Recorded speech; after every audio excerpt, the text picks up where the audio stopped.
जानते हैं वो कौन सी चीज़ है जो रोज़ घट रही है? जी हाँ, एक चीज़ जो रोज़ घट रही है वो है आयु। और एक चीज़ जो रोज़ बढ़ रही है वो है तृष्णा। एक चीज़ जो सदा एक सी ही रहती है और वो है विधि का विधान।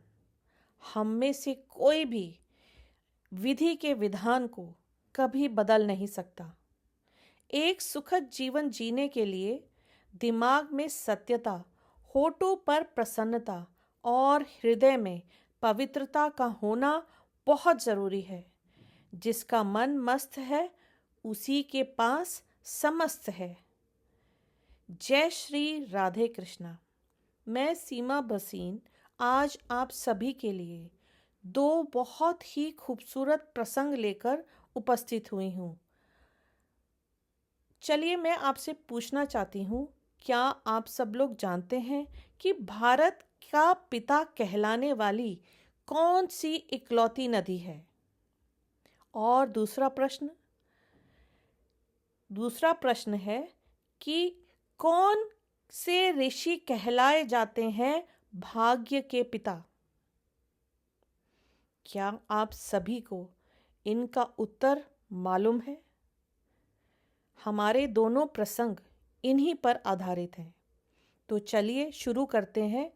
पहला प्रसंग, कौन है सप्त ऋषियों में से एक ऋषि भृगु जिन्होंने भगवान विष्णु की छाती पर ठोकर मारी थी और इनको भाग्य का पिता क्यों कहा जाता है? भृगु सप्त ऋषियों में से एक हैं। आजकल वे इसलिए भी प्रसिद्ध हैं क्योंकि उनके द्वारा संकलित संस्कृत ज्योतिष लेख भृगु संहिता का भविष्यवाणी में उपयोग हो रहा है। यह मान्यता है कि ताड़पत्रों के एक गट्ठे जिस पर सबसे पहले भृगु ने लिखा था, में संपूर्ण मानवता का भविष्य है। ये ताड़पत्र केवल कुछ परिवारों के साथ होते हैं जो उनका अर्थ भी समझते हैं। अपना भविष्य जानने के इच्छुक लोग इन परिवारों से उनके लिए लागू ताड़पत्र ढूंढने के लिए कहते हैं। भाग्य प्राप्त करने और दुर्भाग्य से दूर रहने के लिए भविष्य जानना अनिवार्य होता है।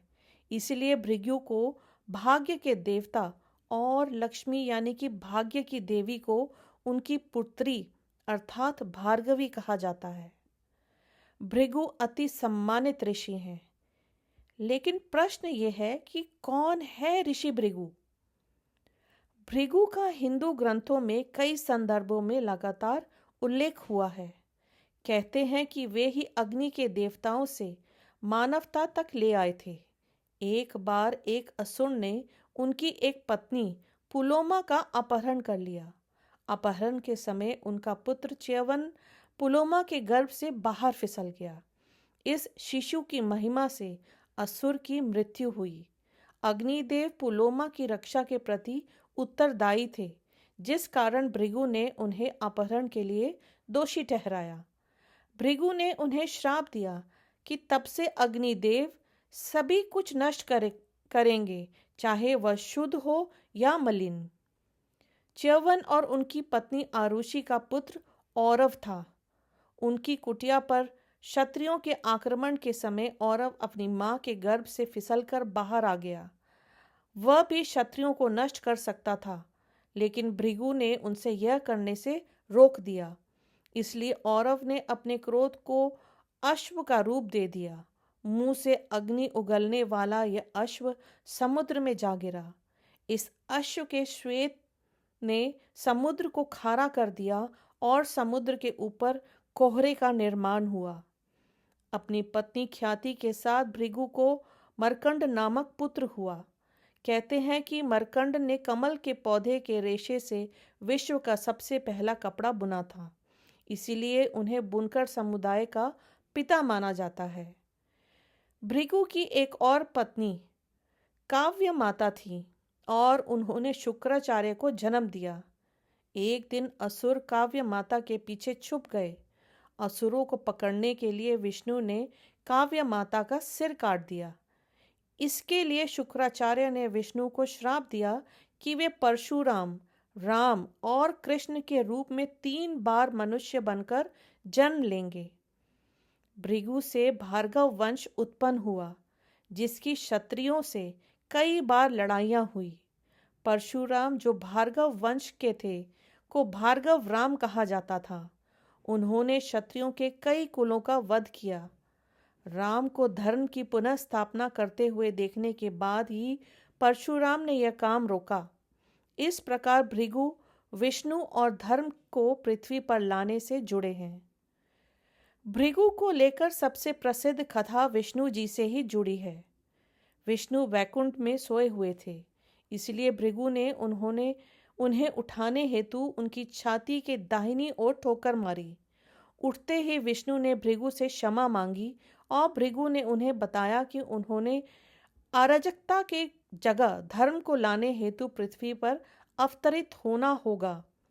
लेकिन लक्ष्मी जी विष्णु से इस बात के लिए क्रोधित थी कि उन्होंने भृगु द्वारा उनका अपमान किए जाने का विरोध क्यों नहीं किया। इसलिए लक्ष्मी भी धरती पर आई ताकि विष्णु को धरती पर आने का एक और कारण मिल सके। आज भी पारंपरिक विष्णु मंदिरों में विष्णु की छाती के दाहिनी ओर भृगु का पद चिन्ह माना जाता है। इसे भृगु पद कहते हैं। चूंकि भृगु के कारण विष्णु और लक्ष्मी दोनों को पृथ्वी पर आना पड़ा, इसलिए वे सबसे महत्वपूर्ण सप्तऋषि हैं। पृथ्वी पर लक्ष्मी कमल के फूल में प्रकट हुई और उनका भृगु के घर में पोषण हुआ। अतः उन्हें पद्मावती तथा भार्गवी भी कहते हैं। उनसे विवाह करने के लिए विष्णु को कुबेर से बहुत बड़ा ऋण लेना पड़ा। मान्यता है कि यह ऋण चुकाने तक विष्णु पृथ्वी पर ही फंसे रहे। इसीलिए आज भी तिरुपति बालाजी मंदिर में श्रद्धालु विष्णु का ऋण चुकाने के लिए उन्हें धन देते हैं, लेकिन अपने श्रद्धालुओं से धन लेकर विष्णु उनके ऋणी बन जाते हैं और इसीलिए उन्हें उनकी इच्छाएं पूरी करनी पड़ती हैं। इन कथाओं से स्पष्ट है कि कैसे भृगु भाग्य से जुड़े हैं और इसीलिए उन्हें भाग्य के पिता भी कहा जाता है। तो ये है हमारा पहला प्रसंग, जो कि बताता है कि ऋषि भृगु कौन थे और कैसे वो भगवान विष्णु को धरती पर लाए। अब हमारा दूसरा प्रसंग कि भारत का पिता कहलाती है यह इकलौती नदी। गहराई इतनी कि आसानी से डूब जाए कुतुब मीनार। तो कौन सी है वो नदी? भारतीय संस्कृति में नदियों को देवी रूप में पूजा जाता है। भारत में गंगा, सरस्वती, नर्मदा जैसी कई नदियां हैं जिन्हें लोग माता मानते हैं, लेकिन हम आपको भारत के पिता के रूप में पहचाने जाने वाली नदी के बारे में बताने जा रहे हैं।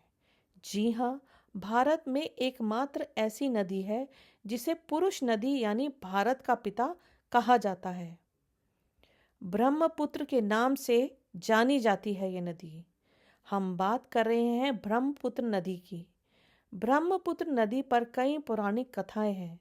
हिंदू पौराणिक कथाओं के अनुसार ब्रह्मपुत्र नदी सृष्टि के हिंदू देवता ब्रह्मा और ऋषि शांतनु की पत्नी अमोघा के पुत्र हैं। ब्रह्मदेव अमोघा की सुंदरता से प्रभावित हुए और उन्होंने उसे विवाह का प्रस्ताव दिया। विवाह के बाद उनके घर एक बालक का जन्म हुआ जो पानी के रूप में नीचे की ओर बहता रहा। ऋषि शांतनु ने बालक को 4 पर्वतों कैलाश, गंधमादन, जारूघी और संवतर्क के बीच में रखा। लड़का बड़ा होकर ब्रह्मकुंड नामक एक बड़ी झील में बदल गया। कालिका पुराण की एक अन्य पौराणिक कथा के अनुसार भगवान विष्णु के 10 अवतारों में से एक भगवान परशुराम ने बालक को मुक्त करने के लिए अपनी कुल्हाड़ी से ब्रह्मकुंड के किनारों को तोड़ दिया, जिससे ब्रह्मपुत्र नदी बन गई। इसके बाद उन्होंने इस पवित्र नदी में स्नान किया ताकि वह अपनी मां का सिर कुल्हाड़ी से काटने के पाप से मुक्ति पा सकें।